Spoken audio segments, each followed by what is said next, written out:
Hello sir. Hi అండి నాగరాజు గారు. So, అసలు మామూలుగా అండి దేశం మొత్తం చర్చ జరుగుతున్నటువంటి ఇన్సిడెంట్ ఇది. అసలు దీనికి జస్టిస్ జరుగుతుందా లేదా అనుకున్నటువంటి ఆలోచన కూడా రేకెత్తించేలా ఉందన్నమాట. ఎందుకు అనంటే only because of principal Sandeep Ghosh. So, అతని గురించి కొన్ని విషయాలు బయటికి రావడం జరుగుతుంది. అందులో వాస్తవ కోణాలేంటి? సందీప్ ఘోష్ ఆర్జేకర్ మెడికల్ కాలేజీలో ప్రిన్సిపాల్గా అపాయింట్ అయినప్పటి నుంచి కూడా ఇతను ఒక నడుస్తున్న నరమృగం అని చెప్పుకోవచ్చు. ఎలా అంటే అక్కడ విద్యార్థులు ఒక్కొక్కరు కూడా రోడ్ల మీదకి వచ్చి ఇన్ని సంవత్సరాలుగా వాళ్ళు పడుతున్న బాధల్ని వాళ్ళు మీడియాలో, సోషల్ మీడియాలో అయితేనేమి, ట్విట్టర్లో అయితేనేమి, డిఫరెంట్ వాళ్ళకున్న ప్లాట్ఫామ్స్లో వాళ్ళు ఎక్స్ప్రెస్ చేస్తుంది ఒక నరమృగం.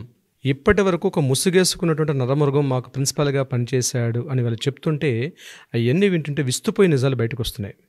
ముఖ్యంగా ఈ సందీప్ ఘోష్ అని ఈ ప్రిన్సిపాల్ పాత్ర ఏదైతే ఉందో ఇది సస్పెక్ట్ చేయాల్సిన పరిస్థితి. సహజంగా నేర ప్రవృత్తి కలిగేటువంటి ఒక వ్యక్తి ప్రిన్సిపాల్గా ఉంటే ఎంత దారుణంగా ఉంటుందన్నది ఈ రోజుకి సజీవ సాక్ష్యమే ఆర్జేకర్ మెడికల్ కాలేజ్ జరిగిన ఈ దుర్ఘటన. ఎలా అంటే సంజీవ్ ఘోష్ యొక్క ప్రీవియస్ హిస్టరీని ఇప్పుడు అన్ని చోట్ల సెర్చ్ చేస్తున్నారు. అవి చదువుతుంటే ఆశ్చర్యం అనిపిస్తుంది. ఇంతకాలం ప్రభుత్వం ఒక వ్యక్తిని ఇంతకాలం ఎలా కంటిన్యూ చేసింది, ఇలాంటి నేర ప్రవృత్తి కలిగినటువంటి ఒక వ్యక్తిని ఎలా కంటిన్యూ చేస్తే ఎలాంటి మూల్యం చెల్లించుకోవాలన్నది మిగిలిన ప్రతి మెడికల్ కాలేజీలో పనిచేస్తున్న ప్రిన్సిపాల్ అందరికీ కూడా ఇది ఒక గుణపాఠంగా తెలుసుకోవాలి. ఇప్పటివరకు ఎవరైనా అటువంటి స్థాయిలో ఉంటే తెలుసుకోవాల్సిన విషయం కూడా. అయితే ఈ ఆర్జేకర్ మెడికల్ కాలేజీలో ఇప్పటివరకు మొన్నటి వరకు అంటే ఆగస్టు 9న ఆయన సస్పెండ్ అయిన తర్వాత ఆయన యొక్క ప్రీవియస్ నేర ప్రవృత్తి మనం తెలుసుకుంటే నాగరాజు గారు అసలు ఇలాంటి వ్యక్తి ఉన్నాడా అనిపిస్తుంది మనకి. ఇతను 2021 వరకు కూడా వైస్ ప్రిన్సిపాల్గా పనిచేసేవాడు. 2021లో ప్రమోట్ అయ్యాడు యాజ్ ఎ ప్రిన్సిపాల్గా, అంటే కరోనా తర్వాత. 21లో ప్రమోట్ అయిన తర్వాత ఇతను ప్రిన్సిపాల్గా అపాయింట్ చేసిన తర్వాత 2021, 22, 23 ఆ ప్రాంతం వరకు భయంకరమైనటువంటి నేర ప్రవృత్తి. ఏ రకంగా అంటే ఇతని మీద జూన్లో ఆబ్లిగేషన్స్ వచ్చాయి. అఫ్తరల్ అని చెప్పి ఒక వ్యక్తి, అతను హెల్త్ డిపార్ట్మెంట్ సంబంధించిన ఒక వ్యక్తి విజిలెన్స్ డిపార్ట్మెంట్కి ఈయన మీద ఎంక్వైరీ ఫామ్ పంపించాడు. ఏమనంటే మొత్తం 28 పాయింట్స్, అసలు 28 పాయింట్స్ ఆబ్లిగేషన్స్ అంటే 1 or 2 పాయింట్స్ కాదు. అది ఎవరికి పంపించారు? ఆ కాలేజీలో జరుగుతున్న అక్రమాల మీద విజిలెన్స్ డిపార్ట్మెంట్కి ఇన్ఫార్మ్ చేశాడు. అందులో అన్నీ మనం చెప్పుకోలేము. ప్రధానంగా చెప్పుకోవాల్సింది ఏంటంటే ముఖ్యంగా ఉమెన్ ట్రాఫికింగ్ అనేది ప్రధానంగా ఈ కాలేజీలో జరుగుతుంది. దీని మీద ఎంక్వైరీ చేయండి. నెంబర్ 2, ప్రతి వెండర్స్ మీద నెపోటిజం పేరు మీదుగా మొత్తం ఆయన సంబంధించినట్టు అనుయాయులందరూ మొత్తం ఈ డిపార్ట్మెంట్లో ఉన్నారు. ప్రతి సెగ్మెంట్లో, అది మేనేజ్మెంట్ నుంచి చిట్ట చివరి స్వీపర్ వరకు కూడా ప్రతి డిపార్ట్మెంట్లో రిక్రూట్మెంట్ పార్ట్ అంతా కూడా ఆయన తెలిసిన వాళ్ళే చేసుకోవాలి. నెంబర్ 3, కాలేజీలో భయంకరటువంటి హాస్టల్స్లో ముఖ్యంగా ఈ గంజాయి ఇట్లాంటి మత్తు పదార్థాలు చాలా వరకు వినియోగం జరుగుతుంది. దీని మీద ఎంక్వైరీ చేయమని చెప్పి పంపించాడు.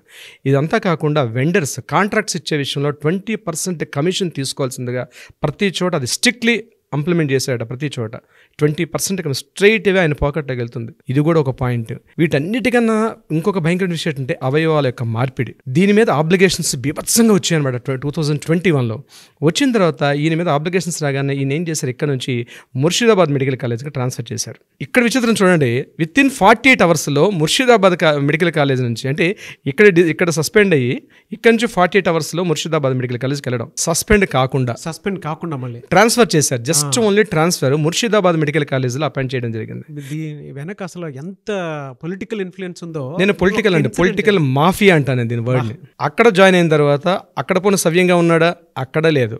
స్టూడెంట్స్ ర్యాగింగ్ విషయం మీద అక్కడ కూడా మరలా అప్లికేషన్స్ ఎదుర్కొ సుమారుగా 700 మంది students Murshidabad medical college students బయటకు వచ్చి కాలేజీని అటెండ్ కాకుండా అక్కడ గొడవ చేశారు ఇదే ప్రిన్సిపాల్ మీద. ఎగైన్ అక్కడ నుంచి ఆయన సిఎన్ఎంసీకి వచ్చాడు జస్ట్ డిప్యూటేషన్ మీద. చూడండి, డిప్యూటేషన్ ఆయన ఎక్కడ సస్పెండ్ కాలేదు. ఇన్ని ఆబ్లిగేషన్స్ వస్తున్నాయి, ఎక్కడ సస్పెండ్ కాలేదు. డిప్యూటేషన్ మీద మరలా ఆయన ఎక్కడికి వచ్చాడు? సిఎన్ఎంసీ మెడికల్ కాలేజ్కి వచ్చాడు. ఆయన ఎండ్ ఆఫ్ ద గోల్ ఏంటి? ఆర్జేకర్ మెడికల్ కాలేజ్లో ప్రిన్సిపల్గా ఉండాలి. అందుకోసం చక్కర్లు కొడుతూ ఉన్నాడు మరలా ఆయన. ఎగైన్ అక్కడ నుంచి రీసెంట్గా సెప్టెంబర్ 2023లో అక్కడ నుంచి ఆర్జేకర్ మెడికల్ కాలేజ్కి మళ్ళీ రీఅపాయింట్మెంట్ జరిగింది. ఈ సంఘటన ఆగస్టు 8న జరిగిన సంఘటన ఒకసారి మనం పరిశీలించి చూసినట్టయితే, మరొకసారి మనం రీక్యాప్ చేసుకుంటే 8వ తారీఖు రాత్రి అర్ధరాత్రి జరిగిన సంఘటన గురించి మనం విశ్లేషించుకుంటే అక్కడ 2 సీసీ కెమెరాలు పనిచేస్తున్నాయి. ఒకటి ఫస్ట్ ఫ్లోర్లోకి వెళ్ళే సీసీ కెమెరా, పైన 4th ఫ్లోర్ అంటే స్టేర్ కేస్ మీద ఒక కెమెరా ఉంది. మొత్తం కారిడార్ ఏదైతే 4th ఫ్లోర్లో మన ఈ ఆడిటోరియం అన్న హాల్ అన్నారు, ఈ హాల్ దగ్గర ఒక కెమెరా ఉంది. ఈ 2 వైపులో 2 కెమెరాలు తప్ప ఇంకెక్కడ కెమెరాస్ లేవు. ఇక్కడ ఇవన్నీ ఎలా వెలుగులోకి వచ్చాయంటే సిబిఐ వాళ్ళు ఎంక్వైరీ చేసిన తర్వాత ఇవన్నీ వెలుగులోకి వచ్చాయి. సీసీ ఫుటేజ్ కూడా బయటకు వచ్చాయి. 11 o'clock టైంలో ఒక పర్సన్ లోపలికి వెళ్తూ కనిపించాడు. సో 11:30కి ఆ పర్సన్ మళ్ళీ బ్యాక్ వస్తూ కనిపించాడు. అరౌండ్ 12-12:30 ఆ ప్రాంతం మధ్యలో 4 కుర్రాలు ఇంక్లూడింగ్ విక్టిమ్ కలిసి స్టేర్ కేస్ నుంచి పైకి వెళ్ళారు. వాళ్ళు లిఫ్ట్లో వెళ్ళారండి. స్టేర్ కేస్ నుంచి పైకి వెళ్తూ ఆడిటోరియంలో వాళ్ళు కూర్చున్నారు. అక్కడ భోజనం చేస్తున్నట్టుగా ఆనవాళ్ళు కనిపించాయి. చేతులు కడుక్కోలేదు ఇంకా వాళ్ళు. ఇగైన్ అక్కడి నుంచి 4 members వెనక్కి వచ్చేసారు. 12:30 నుంచి 2:30 వరకు అక్కడ ఉండి 2:30కి 4 members కూడా బయటకు వచ్చేసారు. 2:30కి ఈ అమ్మాయి రాలే. ఆ కెమెరా ఫుటేజ్లో ఈ అమ్మాయి కనిపించలేదు. అక్కడ వరకు జరిగింది అది. 4 o'clock ఆ సమయంలో ఏం జరిగింది, ఒక పర్సన్ ఇప్పుడు ఎవరైతే మనం సంజయ్ రాయ్ అని చెప్తున్నాం, ఎవరైతే మనం మెయిన్ కల్పిట్ అని చెప్తున్నాం, ఈ సంజయ్ రాయ్ అనే వ్యక్తి పైకి వెళ్తూ ఒక గ్రీన్ కలర్ షర్ట్ వేసుకుంటూ పైకి వెళ్తున్నాడు స్టేర్ కేస్ నుంచి.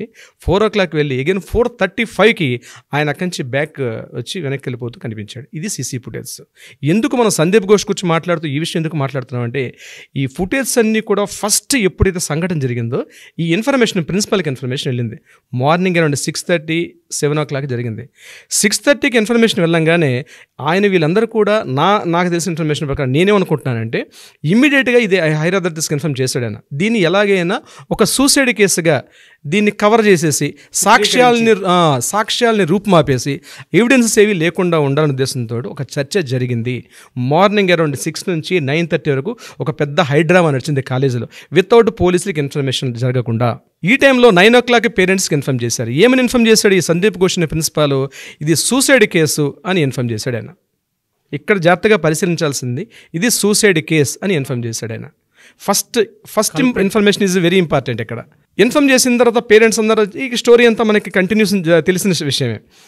ఇన్ఫర్మ్ చేసిన తర్వాత ఈరోజు ఆయనకి ఇమ్మీడియట్గా ఏం చేశారు, అదే రోజు నాడు 9th అంటే August 9th ఇతనికి సాయంత్రం 5:30కి పోస్ట్ మార్టం జరిగింది. 7:30కి ఈయనకి అక్కడి నుంచి CNMC అంటే కలకట్టా నేషనల్ మెడికల్ కాలేజీగా ట్రాన్స్ఫర్ చేస్తూ మళ్ళీ మన స్టేట్ గవర్నమెంట్ నుంచి ఈయనకి మళ్ళీ ఆర్డర్స్ వచ్చాయి. ఈయన మెడికల్ కాలేజ్ జాయిన్ అవబోతున్నాడు. అయితే ఇక్కడే సోషల్ మీడియా కానీ మీడియా ఒక్కసారి బయటకు రావడం వల్ల సందీప్ ఘోష్ యొక్క విషయాన్ని హైకోర్టు ఇమీడియట్గా ఏం చేసిందంటే, మమతా బెనర్జీ చేసినటువంటి ఏదైతే ట్రాన్స్ఫర్ ఆర్డర్స్ తప్పు అని ఖండించి ఇమీడియట్గా ఆయన సస్పెండ్ చేసింది హైకోర్టు. అంటే ఈరోజు ఏ స్థాయిలో ఉందండి నాగరాజు గారు. హైకోర్టే ఇన్వాల్వ్మెంట్ కాకపోతే సందీప్ ఘోష్ అనే వ్యక్తి ఈరోజు సొసైటీలో ఒక పెద్ద మనిషిగా చలామణి అయ్యేవాడు కదా. కానీ హైకోర్టు ఇన్వాల్వ్మెంట్ ఈ విషయంలో మాత్రం హైకోర్టుకి అందరం కూడా మనం చాలా అప్రిషియేట్ చేయాలి. ఈ సందీప్ ఘోష్ని సస్పెండ్ చేశారు. ఇమీడియట్గా మళ్ళీ 13th సిబిఐ ఎంక్వైరీ చేశారు. సిబిఐలోకి ఎంటర్ అయిన తర్వాత ఆయన ఇచ్చిన అక్కడ ఫస్ట్ స్టేట్మెంట్, ఇతను ఫస్ట్ స్టేట్మెంట్ ఏమి ఇచ్చాడు, ఇన్సిడెంట్ జరిగిన తర్వాత పేరెంట్స్కి ఇన్ఫర్మ్ చేసింది సూసైడ్ అని చెప్పాడు. దాని తర్వాత మీడియా ఎంటర్ అయిన తర్వాత మీడియాకి ఆయన ప్రెస్ చేస్తూ ఏం చెప్పాడంటే, ఆ అమ్మాయి 4th floorకి వెళ్ళడం తప్పు, 36 hours డ్యూటీ అనే విషయం హైలైట్ చేయకుండా అది ఆ పైకి వెళ్ళడమే తప్పు, ఆమె పర్సనల్ ఇష్యూ అది. సో జరిగింది ఏమైనా జరగవచ్చు అన్నట్టుగా ఏమీ తెలియని ఒక కొత్త విషయం అన్నట్టు ఏమీ తెలియనట్టుగా చెప్పడం జరిగింది. ఆ విషయంలో అంటే కేసుని మిస్గైడ్ చేయడం, సూసైడ్ చేసుకుందనే విషయాన్ని పబ్లిక్ తెలియడం కోసం ఈ స్టేట్మెంట్ ఇచ్చాడు. బ్లేమ్ గేమ్ నింద 100 వేశారు, అకౌంటబిలిటీకి వచ్చేటప్పటికి 0 ఎగ్జాక్ట్లీ. అక్కడ కట్ చేస్తే సిబి ఇంట్రాగేషన్లో రిజైన్ చేస్తూ అంతనే ఏం చెప్పాడంటే, చనిపోయిన అమ్మాయి నా కూతురుతో సమానం, నా కాలేజీలో ఇట్లాంటి సంఘటన జరగడం అత్యంత దురదృష్టకరం. ఎందుకంటే ప్రపంచం ముందు దోషిగా నిలబడ్డాడు, నా భవిష్యత్తు ఆయనకు అర్థమైపోతుంది. అప్పుడే ఫస్ట్ స్టేట్మెంట్కి సెకండ్ స్టేట్మెంట్కి చూడండి ఎంత తేడా వచ్చేసి. సిబిఐ ఎంటర్ అయిన తర్వాత స్టేట్మెంట్. అవునండి, జరిగిన ఇన్సిడెంట్ బాధాకరం, నా కూతురు లాంటిది అని చెప్పి జరగడం బాధాకరం అని చెప్పి స్టేట్మెంట్. అవును, ఆ స్టేట్మెంట్ ఇచ్చి ఎస్కేప్ అవుదాం ట్రై చేశాడు. సిబిఐ ఇప్పటికి ఒక 3 సార్లు ఇంట్రాగేషన్ చేసింది దాని మీద. అంటే సిబిఐ ఇంట్రాగేషన్ చాలా డిఫరెంట్గా ఉంటుంది నాగరాజు గారు. సిబిఐ ఇంట్రాగేషన్స్ ఇంతకుముందు మేము ఒకసారి చూడడం జరిగింది, దట్స్ కంప్లీట్లీ డిఫరెంట్గా ఉంటుంది. సో ఇంట్రాగేషన్లో ఆయన చెప్పిన విషయం ఏంటంటే ఈ స్టేట్మెంట్ ఇవ్వడం జరిగింది. సో ఎంటైర్ ఎపిసోడ్లో మనం అబ్జర్వ్ చేస్తే ఏం జరుగుతుందంటే నాగరాజు గారు, సందీప్ ఘోష్ అనే ప్రిన్సిపాల్గా ఉన్నటువంటి వ్యక్తి ఆ కాలేజీలో ఆర్జీకర్ హాస్పిటల్లో ఆయన చేసిన అక్రమాలకి పూర్తి చిట్టా బయటకు వస్తుంది. మనం వీళ్ళది ఇంకోసారి ఎపిసోడ్ చేద్దాం. ఇది ఒక్కడే కాదండి, మెడికల్ కాలేజీ వ్యవస్థ అనేది భ్రష్టు పట్టి ఉంది భారతదేశంలో. అట్లీస్ట్ ఈ సంఘటనతో దేశంలో అనేక మెడికల్ కాలేజీలు బయటకు మేల్కొనాల్సిన అవసరం ఉంది. తెలుగు రాష్ట్రాల్లో కూడా అటువంటి ప్రిన్సిపల్స్ ఎవరైనా ఉన్నారేమో, అటువంటి నేర చరిత్ర ఉండేటువంటివి కూడా ఉంటాయి. ఉండకూడదని కోరుకుందాం. కానీ ఎవరైనా అటువంటి నేర ప్రవృత్తి కలిగినటువంటి కాస్త ఉంటే దీనికి అలర్ట్గా తీసుకోవాలి, గుణపాఠంగా తీసుకుని అలర్ట్ అవ్వండి. మీరు రాజకీయ నాయకులకు కొమ్ము కాస్తున్నంత కాలం మీరు బ్యూరోక్రాట్స్, మీరు ఒక కాలేజీ వైద్య వృత్తిలో ఉండి కాలేజీలో వీళ్ళు కొన్ని వేల మందికి కొన్ని వైద్యులను తయారు చేసిన పవిత్రమైన వృత్తి అండి అది. వైద్యో నారాయణో హరి అంటారు. అవును, సాక్షాత్తు నారాయణతో పోల్చింది మన వేదం, వైద్యో నారాయణో హరి. అలాంటి ఒక తండ్రి స్థానం, తండ్రి కన్నా ఉత్తమ స్థానం ఇచ్చిందండి. భగవంతుడి కన్నా భగవంతుడితో ఈక్వల్గా ఉన్న స్థానం. ఆ స్థానంలో ఉంటూ కొన్ని వేల మంది వైద్యం తయారు చేసేటువంటి ఒక వ్యవస్థ, ఒక సంస్థ ఒక నేర ప్రవర్తన కలిగితే ఎటువంటి వాళ్ళని మనం బయటికి పంపిస్తున్నామండి? స్టూడెంట్స్ ఆర్ ద వెపన్ అండి. ఈరోజు నెక్స్ట్ రేపటి జాతి నిర్మాతలు వాళ్ళే. ఎందుకంటే ఒక వ్యవస్థని, ఒక వైద్య ప్రవృత్తి ఒక పవిత్ర వృత్తి అండి. అన్ని వృత్తుల్లో కల్లా పవిత్ర వృత్తి వైద్య వృత్తి. అట్లాంటి వ్యవస్థ ప్రక్షాళన జరగాల్సిన ఆవశ్యకత ఉంది, అవసరం ఉంది. నేను స్టూడెంట్స్ అందరికీ, మెడికల్ కాలేజ్ స్టూడెంట్స్ అందరికీ చెప్పేది ఏంటంటే అట్లీస్ట్ కిందన మీకు కామెంట్స్ పెట్టండి. ఈ ప్రక్షాళన ఎలా జరిగితే కలిసి మీరు కూడా సుమన్ టీవీ మీకు సంపూర్ణ సహకారం అందిస్తుంది నాగరాజు గారి ఆధ్వర్యంలో. డెఫినెట్గా మీరు అందరూ కూడా, మెడికల్ స్టూడెంట్స్ అందరూ కూడా ఈ యొక్క ఈవెంట్ని మనందరం కూడా ఉద్యమంగా చేద్దాం. ఎందుకంటే చాలామంది మన్ను తిన్న పావుల్లో ఉన్నారు వైద్య వృత్తిలో, రాజకీయ నాయకులు కొమ్ము కాస్తున్నారు. ఇది చివరికి ఎక్కడికి వచ్చింది నాగరాజు గారు? కోసం అని చెప్పేసి, ల్యాబ్ మార్కుల కోసం అని చెప్పేసి వాళ్ళ చేతులు ఇలా హోల్డ్ చేసుకున్నటువంటి వైద్య వృత్తిలో ఉన్నటువంటి టీచర్స్ చాలా మంది ఉంటారు. ముఖ్యంగా ఈ సందీప్ ఘోష్ అండి శవాల మీద రాజకీయం చేశాడు. అంటే రాజకీయం అనకూడదు, శవాలని అడ్డం పెట్టుకుని కోట్ల రూపాయలు సంపాదించాడు. దానికి ఎవిడెన్స్ కూడా విజిలెన్స్ రిపోర్ట్లు అని ఇచ్చారు. ఏంటంటే ఆటాప్సీ జరిగిన తర్వాత పోస్ట్ మార్టం అవుతుంది. పోస్ట్ మార్టం టైంలో డెడ్ బాడీస్ స్టూడెంట్స్కి ప్రాక్టికల్స్కి పంపించేసిన టైంలో యాక్చువల్గా గవర్నమెంట్ కొన్ని కోట్ల రూపాయల ఫండ్స్ పంపిస్తుందండి అనాథ సవాలు ఇట్లాంటివన్నీ చేసుకోవడం కోసం. కానీ ఇతను ఏం చేశాడంటే ఆ ఫండ్స్ మిస్గైడ్ చేసి యాక్చువల్గా కాలేజీకి వస్తున్నటువంటి పోస్ట్ మార్టం ఏవైతే ఉంటాయో స్టూడెంట్స్ని పిలిచి ప్రాక్టికల్స్ చేయించేవాడట గడిచిన 4-5 years నుంచి. అత్యంత బాధాకరం. అంటే ఆల్రెడీ ఒక గాయం తగిలి దెబ్బలు తగిలిన వ్యక్తి ఏదో చనిపోయి ఉంటాడు, చనిపోతే పోస్ట్ మార్టంకి వచ్చింది. ఆ పోస్ట్ మార్టం చేసి పంపించాలి. కానీ ఈయన చేసేది పోస్ట్ మార్టం మాత్రమే కాకుండా స్టూడెంట్స్ని పిలిచి ప్రాక్టికల్స్ చేయించేవాడు దాని మీద. దీని మీద 2023 నవంబర్ ఆ టైంలో స్టూడెంట్స్ కొన్ని వేల మంది, ఈవెందో బాధిత కుటుంబాలు కూడా ఇదే కాలేజ్ గేటు ముందు ధర్నాలు చేశారు. మా యొక్క జరిగిన యాక్సిడెంట్ బాడీస్ వస్తాయి, హాస్పిటల్కి వస్తాయి. యాక్చువల్ కనిపించిన యాక్సిడెంట్ ఒకటి పోస్ట్ మార్టం చేసి మొత్తం దేహాన్ని చిన్న భిన్నం చేసి, అంటే యాక్చువల్గా ఇది కాదు కదా పర్పస్. ఈయనకి ఆల్రెడీ కోట్ల రూపాయల ఫండ్స్ వస్తున్నాయి. ఆ కోట్ల రూపాయల ఫండ్స్ వేరే పాకెట్లకు పంపించి ఈయన చేసిన అక్రమాలు అత్యంత దారుణం నాగరాజు గారు. దీని కంక్లూజన్ ఎలా అంటే మనం చెప్పేది ఒకటి, వైద్య ప్రవృత్తులు ఉన్నటువంటి వైద్య వృత్తులు అధికారులకు గాను, ఉన్నతాధికారులు కావచ్చు, లో నుంచి హై ప్రొఫైల్స్ అందరూ కూడా చెప్పేది ఒకటే, ఇప్పటికైనా మీరు కళ్ళు తెరిచి ఇప్పటికైనా మానుకోకపోతే ఈరోజు స్టూడెంట్స్ అనేవారు వెపన్స్లా తయారయ్యారు. సోషల్ మీడియా ఒక ప్రపంచంలో ఉంది, భారీ మూల్యం చెల్లించుకుంటారు. ఇట్లాంటి సంఘటనలు మరలా రిపీట్ కాకుండా ఇప్పటికైనా పుల్ స్టాప్ జరగాలంటే మీరు మారాల్సిన అవసరం ఉంది. దీనికి మమతా బెనర్జీ గారు మాత్రం భారీ మూల్యం చెల్లించుకుంటారు.